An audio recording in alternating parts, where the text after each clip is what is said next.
வரஹ்மத்துல்லாஹி வபரகாத்துஹு. அன்பான சகோதரர்களே, இப்ராஹிம் அலைஹிஸ்ஸலாம் நம்முடைய ஒவ்வொரு நாளினுடைய செயல்பாடுகளிலும் பிரதிபலித்து கொண்டிருக்கக்கூடிய அற்புதமான ஒரு மாமனிதர். அல்லாஹு ரப்புல் ஆலமீன் கலீலுல்லாஹ், அல்லாஹுடைய உற்ற நேசர் என்று பிரத்யேகமாக அல்லாஹுடைய நேசராக தேர்ந்தெடுத்து கொண்ட ஒரு மாமனிதர். பல்வேறு சிறப்புகள் வழங்கப்பட்டவரும் கூட. அதற்கெல்லாம் அடிப்படை காரணம் என்னவென்று சொன்னால், இப்ராஹிம் அலைஹிஸ்ஸலாம் அல்லாஹ் ஒரு வார்த்தையை சொன்னான் என்று சொன்னால் உடனே அதற்கு கட்டுப்பட்டு, அது எவ்வளவு பெரிய இழப்பாக இருந்தாலும் சரி, அல்லாஹ் ரப்புல் ஆலமீனுக்காக வேண்டி செய்யக்கூடிய அந்த காரியத்தை தூய உள்ளத்தோடு இஹ்லாஸோடு அல்லாஹுடைய பொருத்தத்தை பெற்றுக்கொள்ள வேண்டும் என்கின்ற ஒரே நோக்கத்தை முன்னிறுத்தி எல்லா காரியங்களையும் அல்லாஹ் கொடுத்த அத்துணை பரீட்சைகளிலும் பாஸ் பண்ணிய ஒரே மாணவர் இப்ராஹிம் அலைஹிஸ்ஸலாம். அல்லாஹ் ரப்புல் ஆலமீன் கொடுத்த ஒவ்வொரு சோதனைகளிலும் இப்ராஹிம் அலைஹிஸ்ஸலாம் வெற்றி பெற்றார்கள். எப்படி வெற்றி பெற்றார்கள் என்றால், வெற்றி என்பதை தாண்டி இஹ்லாஸோடு உறுதியோடு அந்த மாதிரி ஒரு வெற்றியை அல்லாஹ்விடத்திலே கொடுத்ததிலே மிகச்சிறந்த மனிதர் யார் என்று கேட்டால் இப்ராஹிம் அலைஹிஸ்ஸலாம் மட்டும்தான் என்று சொல்லக்கூடிய அளவிற்கு அல்லாஹ் கொடுத்த ஒவ்வொரு சோதனையையும், அல்லாஹ் இந்த சோதனையை எனக்கு கொடுத்திருக்கிறான், கொஞ்சம் யோசிப்போம் என்று கொஞ்சம் கூட அந்த விஷயத்தை யோசிக்காமல் உடனே அமல்படுத்துவதிலே முதல் மனிதராக அல்லாஹ் ரப்புல் ஆலமீன் இன்றைக்கு உலக முஸ்லிம்கள் அனைவரையும் இப்ராஹிம் என்கின்ற பெயரோடு நாம் அழைக்க வேண்டும் என்கின்ற, இப்ராஹிம் என்கின்ற பெயரை அவ்வப்போது நினைவு கூற வேண்டும் என்கின்ற சூழலை நமக்கு ஏற்படுத்தி தந்திருக்கிறான் என்று சொன்னால், அதற்கு காரணம் இப்ராஹிம் அலைஹிஸ்ஸலாம் அவர்கள் தனக்கு வழங்கப்பட்ட சோதனையை கொஞ்சம் கூட சளைக்காமல் எதிர்கொண்டதுதான். இப்ராஹிம் அலைஹிஸ்ஸலாத்திற்கு அல்லாஹ் கொடுத்த சோதனைகளை எல்லாம் நாம் ஒவ்வொரு ஜும்மா உரைகளிலும் இன்ன பிற உரைகளிலும் கேட்டிருப்போம். நம்முடைய வாழ்வில் எதை பற்றி தெரியுமோ தெரியாதோ, இப்ராஹிமை பற்றி கொஞ்சம் தெரியும். ஒரு பேப்பரை கொடுத்து எழுத சொன்னால் இப்ராஹிம் அலைஹிஸ்ஸலாத்தை பற்றி ஓரளவுக்கு அல்லாஹுவை பற்றி பயமுள்ள மக்கள் எல்லாம் ஒரு 5 பக்கம் 6 பக்கம் எழுதி கொடுப்பார்கள். எனக்கு இப்ராஹிமை பற்றி தெரியும், இவர்தான் இப்ராஹிம், இப்ராஹிமுடைய கொள்கை இதுதான், அல்லாஹ் வழங்கிய சோதனைகள் இதுதான் என்று எல்லா சோதனைகளையும் நாம் நினைவில் வைத்திருக்கிறோம். ஆனால் ஒவ்வொரு சோதனைக்கு பின்னால் உள்ள அந்த பிரதிபலிப்பை பாருங்கள். அல்லாஹ் பரீட்சை வைக்கிறோம்ல, எக்ஸாம் நடத்துகிறோம்ல, எக்ஸாமை எழுதி ரிட்டன் கொடுக்கும் பொழுது அந்த எக்ஸாமுடைய ரிசல்ட்டு, அந்த பேப்பர் அதை திருத்தும் பொழுது ஆசிரியர் எப்படி திருத்தணும், சந்தோஷமா இந்த மாணவன் தவறே செய்திருக்க மாட்டான் என்று அந்த பேப்பரை திருத்தக்கூடிய மாணவர்களுடைய அந்த பேப்பர் அப்படி திருத்தப்படும், ஒரு தவறு கூட இருக்காதுன்னு அந்த மாதிரி திருத்தப்பட்ட ஒரு மாணவன். வரலாறுகளை அல் குர்ஆன் வாயிலாக நாம் படிக்கும் பொழுது இப்ராஹிம் அலைஹிஸ்ஸலாத்திற்கு அல்லாஹ் கொடுத்த பரிசுகளை நாம் பார்ப்பதற்கு முன்னால், ஏன் இந்த பரிசுகள் அவருக்கு வழங்கப்பட்டது என்று பார்ப்பதற்கு முன்னால், இப்ராஹிம் அலைஹிஸ்ஸலாம் அவர்கள் செய்த தியாகத்தை நாம் உள்ளத்திலே, அவர்களுடைய தியாகத்தை நாம் நினைவில் கூற வேண்டும். எப்படி நினைவு கூற வேண்டும்? அதில் பிழை இல்லை. நம் வார்த்தைகளிலே பிழை ஏற்படும், நம்முடைய இபாதத்துகளிலே பிழை ஏற்படும், அல்லாஹ் கொடுத்த சட்டதிட்டங்களிலே இன்றைக்கும் ஹராம் ஹலால் பேணுவதிலே நம்மிடத்திலே பிழை இருக்கிறது. இப்ராஹிம் அலைஹிஸ்ஸலாத்துக்கு அல்லாஹ் ஒரு கட்டளையை கொடுத்தான் என்றால் பிழை இருக்காது, தூய எண்ணத்தோடு நிறைவேற்றுவார். அப்படி நிறைவேற்றியதனுடைய பதில் தான் அல்லாஹ் கொடுத்த பரிசுகள். அல்லாஹ் கொடுத்த பரிசுகள் எல்லாம் சும்மா அல்லாஹ் கொடுக்கல. அல்லாஹ் கொடுத்த ஒவ்வொரு பரிசும், இப்ராஹிம் நபிக்கு கொடுத்த ஒவ்வொரு கிஃப்டும் அட்டகாசமான கிஃப்ட். அந்த மாதிரி ஒன்று வாங்கணும்னு சொன்னால் இப்ராஹிம் நபி போன்று வாழ்ந்தால் மட்டும்தான் நம்மால் வாங்க முடியும். இப்ராஹிம் அலைஹிஸ்ஸலாத்திற்கு குழந்தை கிடையாது, தெரியும்ல நமக்கெல்லாம். இப்ராஹிம் நபிக்கு என்ன கிடையாது? குழந்தை பாக்கியம் கிடையாது. எப்போ வரைக்கும் கிடையாது? அல்லாஹ் குர்ஆன்ல சொல்லும்போது சூரத்து ஸாரியாத்துல சொல்லும் பொழுது அந்த மத்திய பகுதி எடுத்து படிச்சீங்கன்னா அல்லாஹ் சொல்வான், அல்லதாக ஹதீஸ் இப்ராஹிம, இப்ராஹிமுடைய செய்தி உங்களுக்கு வந்ததா அப்படின்னு அல்லாஹ் கேள்வி கேட்பான். கேட்கும்போது அல்லாஹ் சொல்வான், இப்ராஹிமுடைய செய்தி என்ன தெரியுமா? 2 வானவர்களை நாம் அனுப்பி வைத்தோம். 2 வானவர்களை அனுப்பி வச்சு இப்ராஹிமுக்கு செய்தி சொல்ல, சுப செய்தி சொல்ல. என்ன? ஒரு குழந்தை பிறக்க இருக்கிறது, ஒரு ஆண் மகன் பிறக்க இருக்கின்றான் என்கின்ற செய்தி. ஹாஜரா அம்மா கேட்டுக்கிட்டே நிற்கிறாங்க. ஹாஜரா அம்மாவுக்கு தான் இஸ்மாயில் பிறக்கிறார். சாரா அம்மாவும் இப்ராஹிம் அலைஹிஸ்ஸலாமும் திருமணம் முடித்து கொஞ்ச காலம் வாழ்கிறார்கள். குழந்தை என்கின்ற அந்த பாக்கியம் இல்லை. சாரா அம்மாவுக்கு ஒரு ஒரு சம்பவம் நடக்கிறது. அதில் அன்பளிப்பாக வழங்கப்பட்டவர் ஹாஜரா. ஹாஜரை பிடிச்சி இப்ராஹிம் அலைஹிஸ்ஸலாத்துக்கு ஹாஜரா அம்மா என்ன செய்கிறாங்க, ஹாஜரா அம்மாவை அன்பளிப்பாக கொடுக்குறாங்க. இப்போ ஹாஜரா அம்மா மூலம் பிறந்தது தான் இஸ்மாயில் நபி. இந்த இஸ்மாயில் நபியை என்ன செய்கிறாங்க, இஸ்மாயில் நபியை பெற்றெடுப்பதற்கு முன்னால் அல்லாஹ் என்ன செய்கிறான், இந்த வஹியை சொல்கிறான், இந்த செய்தியை சொல்கிறான். எப்படி சொல்கிறான்னா, இந்த மாணவர்கள் வந்து அந்த செய்தியை சொல்கிறாங்க, உங்களுக்கு ஒரு மகன் பிறக்க இருக்கிறான். இவர் எவ்வளோ தள்ளாத வயதில் இருக்கிறார் தெரியுமா? அந்த அம்மா அல்லாஹ் குர்ஆன்ல சொல்கிறான், அந்த அம்மா முகத்தில் அடித்து கொண்டு அழுதார், நான் மலட்டு கிழவி ஆகிவிட்டேனே, எப்படி எனக்கு குழந்தை பிறக்கும்? ஒரு திருமணம் ஆகிவிட்டது என்றால் உடனே ஒரு 4-5 பேர் கேள்வி கேட்பான், எப்படி திருமணம் ஆயிடுச்சு, குழந்தை உண்டாயிருக்காளா, ஏதாவது நல்ல செய்தி உண்டா? அவன் வெறுக்கிற அளவுக்கு இன்றைக்கு பல தாய்மார்களை பார்க்கின்றோம்.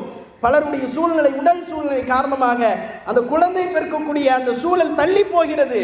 சரி, தெரிந்தவர்களாவது அமைதியாக இருக்கிறார்கள் என்றால் அவர்களை நோவினைப்படுத்தக்கூடிய வகையிலே திரும்ப திரும்ப திரும்ப கேட்டு அவங்க கடைசியில் எந்த பொது நிகழ்ச்சியிலையும் கலந்து கொள்வது கிடையாது. ஒரு நாள் தொழுகைக்கு வர்றது கிடையாது. கல்யாண வீடுகளில் பார்க்க முடியாது. குடும்பங்கள் எல்லாம் சேர்ந்து மகிழ்ச்சியாக இருக்கக்கூடிய எந்த நிகழ்ச்சியிலும் அவர்கள் சந்திக்க முடியாத அளவிற்கு, அவர்களை தொந்தரவு செய்யக்கூடிய அளவிற்கு வாழக்கூடிய இந்த காலகட்டத்தில் நம்ம யோசிக்கணும். தள்ளாத வயது வரைக்கும் காத்திருக்கிறார்கள் இப்ராஹிம் அலைஹிஸ்ஸலாம். அந்த அம்மா காத்திருக்கிறாங்க. ஹாஜர் அம்மா சுப செய்தி வந்த உடனே சொல்றாங்க, நான் மலட்டு கிழவி ஆகிவிட்டேனே, தள்ளாத வயது வந்துருச்சே, எப்படி குழந்தையை பெற்றெடுப்பேன்? அல்லாஹ் ரப்புல் ஆலமீன் கால கதாலிக்கு, அப்படிதான் உனக்கு நடக்கும். அது அல்லாஹ்வுடைய நாட்டம், அது அல்லாஹ்வுடைய ஏற்பாடு.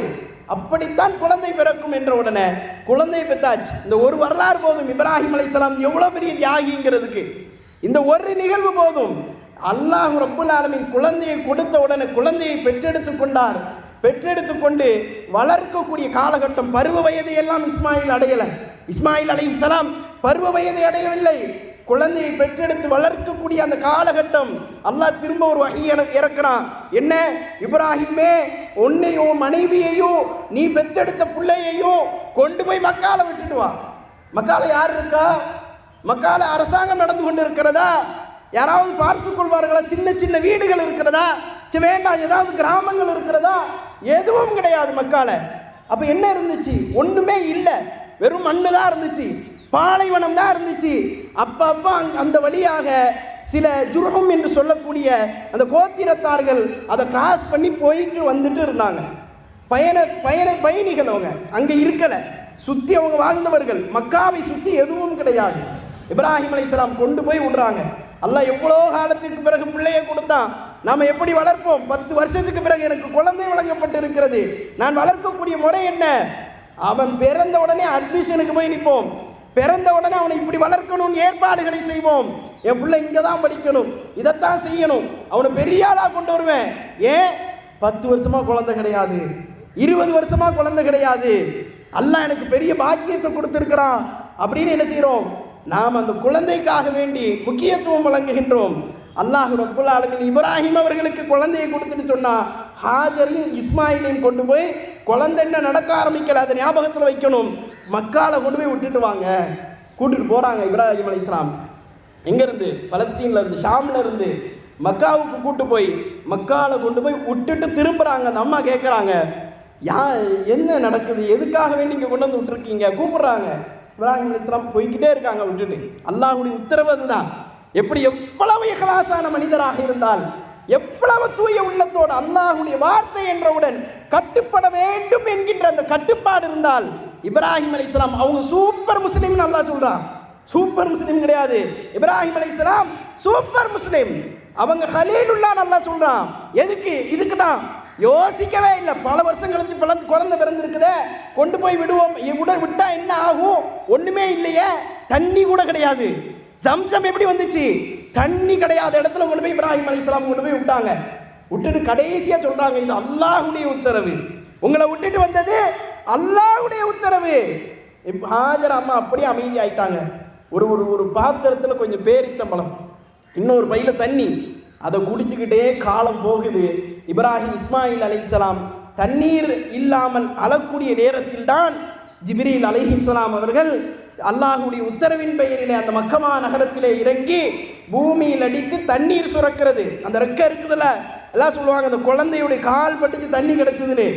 ரெக்கை அடிச்சு என்ன செய்யுது, தண்ணீர் கிடைக்குது. இஸ்மாயில் அவர்களுக்காக அல்லாஹ் செய்த ஏற்பாடு பாருங்க. மொத்த மக்கமா நகரமும் இப்ராஹிம் இல்லாம ஒரு மக்கா கிடையாது.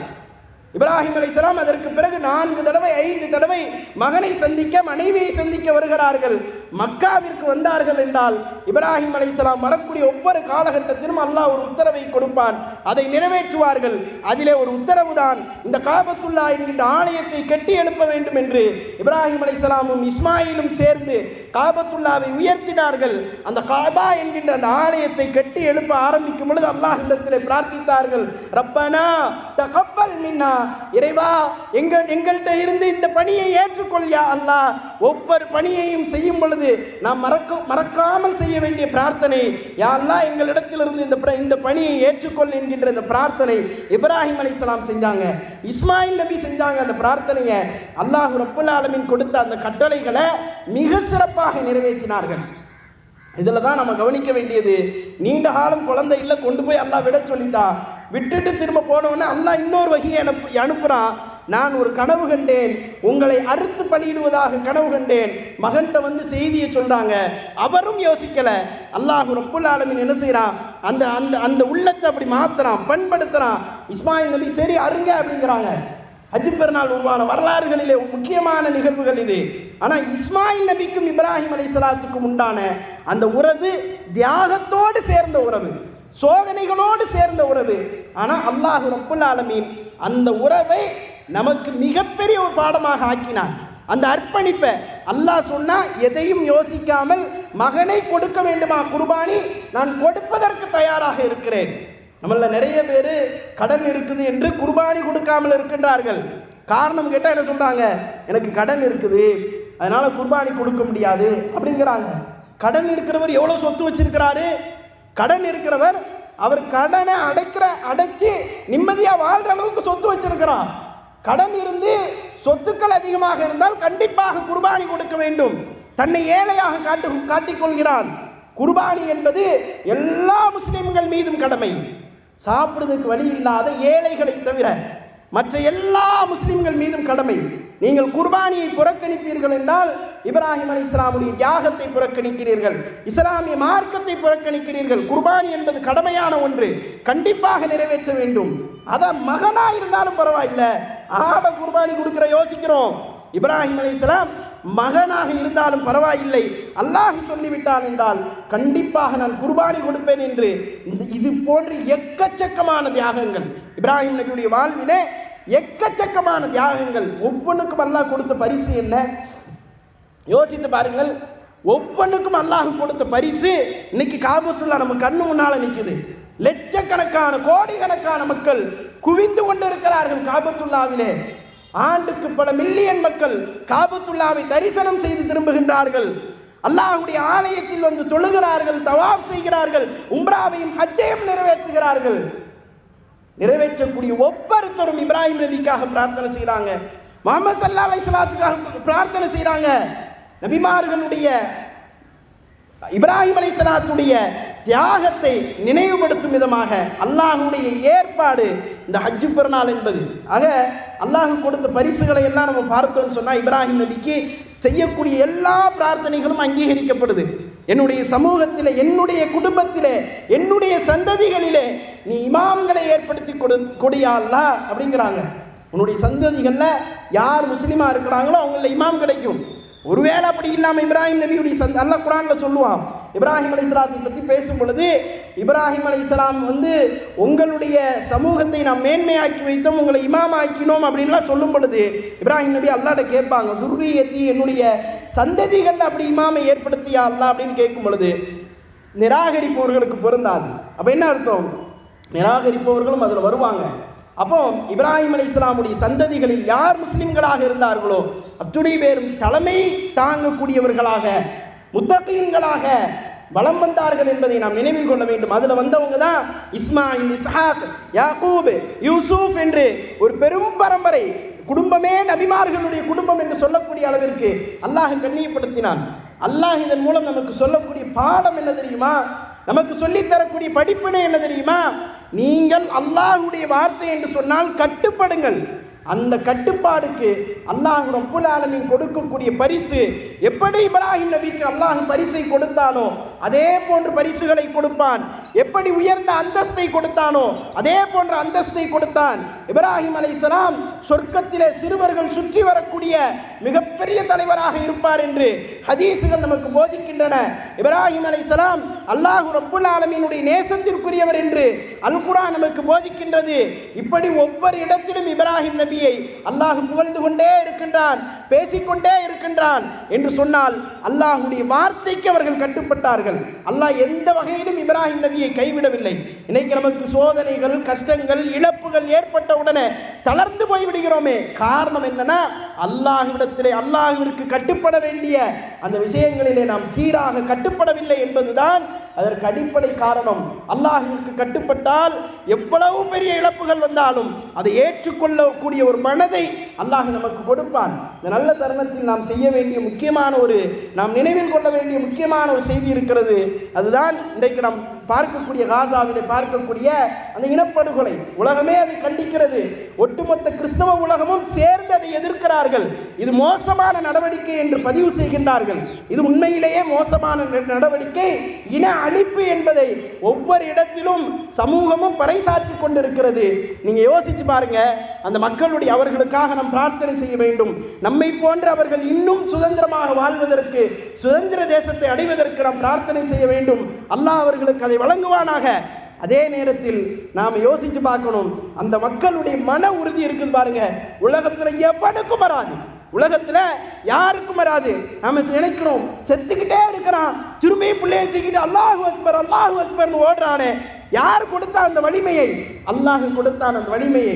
இப்ராஹிம் நபிக்கு எப்படி உறுதியை கொடுத்தானோ அதே போன்று உலகத்தில் வாழக்கூடிய முஸ்லிம்களுக்கு அவர்கள் சந்திக்கக்கூடிய சோதனையை பொறுத்து, அவர்கள் வைத்திருக்கக்கூடிய ஈமானை பொறுத்து, அவர்கள் நடைமுறைப்படுத்தக்கூடிய இஸ்லாமை பொறுத்து அல்லாஹ் அவர்களுடைய உள்ளத்தை வலுப்படுத்துகின்றான்.